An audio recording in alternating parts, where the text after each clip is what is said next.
بسم اللہ الرحمن الرحیم۔ رسول اللہ صلی اللہ علیہ وآلہ وسلم نے ارشاد فرمایا، جب اللہ تعالیٰ کسی بندے کی روح کسی علاقے میں قبض کرنا چاہے تو اس علاقے میں اس کے لیے کوئی ضرورت پیدا کر دیتا ہے۔ رسول اللہ صلی اللہ علیہ وآلہ وسلم نے ارشاد فرمایا، جب تم میں سے کسی شخص کا اسلام اچھا ہو جائے تو ہر نیکی جو وہ کرتا ہے 10 گنا سے 700 گنا تک لکھی جاتی ہے، اور ہر برائی جو وہ کرتا ہے 1 برائی لکھی جاتی ہے، حتیٰ کہ وہ اللہ تعالیٰ سے ملاقات کر لے۔ رسول اللہ صلی اللہ علیہ وآلہ وسلم نے ارشاد فرمایا، ہر وہ شخص جس نے اسلام کا اظہار زبان سے کیا ہے ان کا شمار کرو۔ ہم نے کہا، اے اللہ کے رسول، کیا آپ ہمارے بارے میں ڈرتے ہیں؟ ہم 600 سے 700 کے درمیان ہیں۔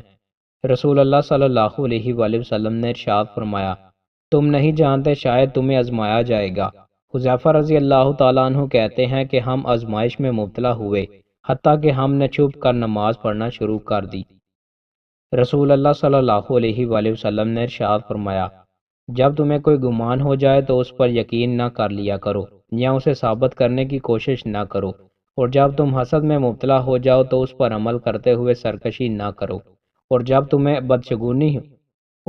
بدشگونی ہو تو اپنا کام جاری رکھو اور اللہ پر ہی بھروسہ رکھو، اور جب وزن کرو تو پلڑے کو مزید جھکا دو۔ رسول اللہ صلی اللہ علیہ وآلہ وسلم نے ارشاد فرمایا، جب مسلمان اپنے بھائی پر اسلحہ اٹھاتا ہے تو اللہ کے فرشتے اس پر لعنت کرتے رہتے ہیں جب تک وہ اسے ہٹا نہ لے۔ حضرت ابو ہریرہ رضی اللہ تعالیٰ عنہ سے مروی ہے کہ رسول اللہ صلی اللہ علیہ وآلہ وسلم سے سوال کیا گیا کہ لوگوں میں سب سے زیادہ معزز کون ہے؟ آپ نے فرمایا، جو اللہ سے سب سے زیادہ ڈرنے والا ہے۔ لوگوں نے کہا، ہم اس بارے میں سوال نہیں کر رہے۔ آپ نے فرمایا، تب لوگوں میں سب سے زیادہ معزز یوسف علیہ السلام، اللہ کے نبی کے بیٹے، نبی کے پوتے اور ابراہیم خلیل اللہ کے پڑپوتے ہیں۔ لوگوں نے کہا، ہم اس بارے میں بھی آپ سے سوال نہیں کر رہے۔ آپ نے فرمایا، تب تم عرب کے سرچشمہ خیر کے بارے میں مجھ سے سوال کر رہے ہو۔ لوگ سرچشمہ خیر ہیں، جاہلیت میں بہترین لوگ اسلام میں بھی بہترین معزز ہیں جب وہ سمجھ بوجھ حاصل کر لیں۔